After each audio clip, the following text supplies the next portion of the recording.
Hello, আসসালামু আলাইকুম। অনেক দিন পর আসলাম, আর কী দিয়ে শুরু করব সেটাই বুঝতে পারছি না।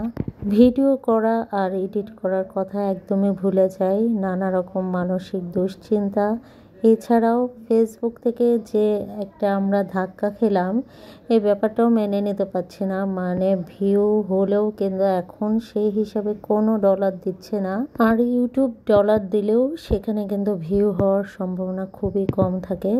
আমাদের মতো নর্মাল কন্টেন্ট ক্রিয়েটর, এদের আর কোনো আশাই নেই আমি মনে করি।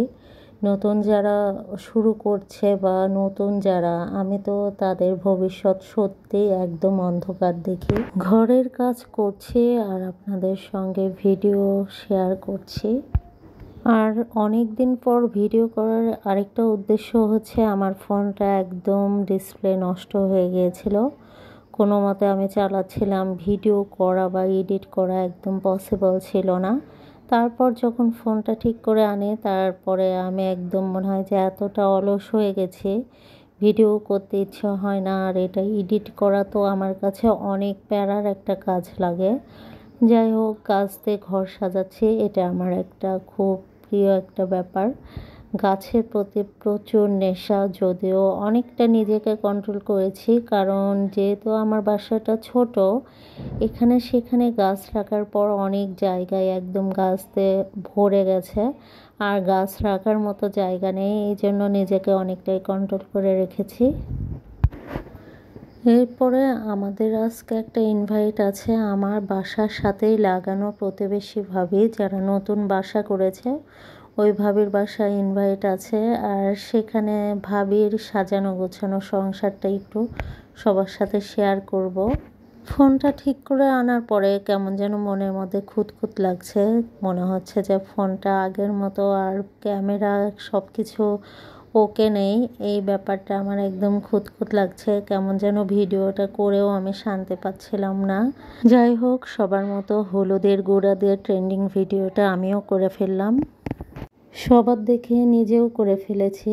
আর তারপরে ফেসবুকে দেখছি এটা নাকি হলুদের গুঁড়া দিয়ে আত্মা ডাকার একটা কৌশল। তো এই ধরনের গুজব আসলে আমি কখনোই বিশ্বাস করিনি। অনেক দিন আগে এটার ভিডিও করেছি, এখন পর্যন্ত কোনো আত্মা আসেনি।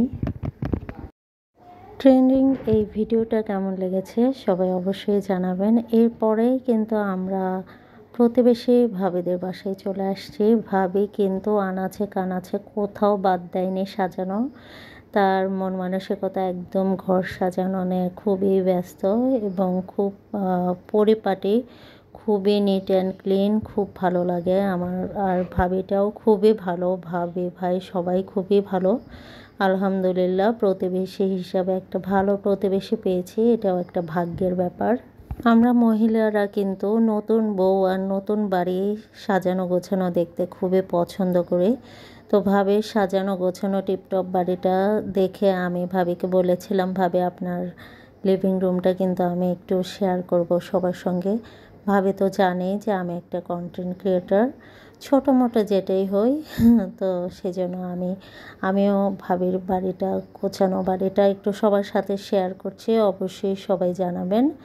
ভাবি যদিও এখনও খুবই বেশি ফার্নিচার করেনি, কারণ নতুন বাসা করলো, আবার আরও কাজ বাকি আছে। তো যা করেছে আলহামদুলিল্লাহ মাশাআল্লাহ অনেক সুন্দর। আর ভাইয়ের বই পড়ার খুবই শখ, প্রচুর বই কেনে, বই সাজিয়ে রেখেছে, যার জন্য বড় বড় বুক সেলফ। ভালো লেগেছে ভাবির বাড়িটা, গেছি কয়েকবার গেছি, খুব ভালো লাগে। এই জন্য আপনাদের সঙ্গেও শেয়ার করলাম। শুধু একা একা দেখবো এটা তো আর হয় না, আপনাদের সঙ্গেও শেয়ার করছি। আর ভাবি কিন্তু খুবই গুণবতী, হাতের কাজ কিন্তু সে অনেক কিছুই জানে। আমি হয়তো ঘর সাজাতে পারি, কিন্তু আসলে হাতে কাজ করা বা হাতে কিছু তৈরি করে সাজিয়ে রাখা, এটার দক্ষতা বা যোগ্যতা বোধহয় আমার নেই। রান্নাঘরের এই সাইডটা ভাবির খুব ভালো লেগেছে, এইটুকু আপনাদের সঙ্গে শেয়ার করলাম। আর এই যে একটা ল্যাম্পশেড, তার উপর বাগান বিলাসের স্টিক, খুবই সুন্দর লাগছিল। এই জিনিসটাও মিস করলাম না। অনেক কিছু করেও নিজেকে আমি কন্টিনিউ করতে পারছি না, কোনো কাজে মন বসাতে পারছি না। যাই হোক, ভিডিও শেষ পর্যায়ে এসে গেছি।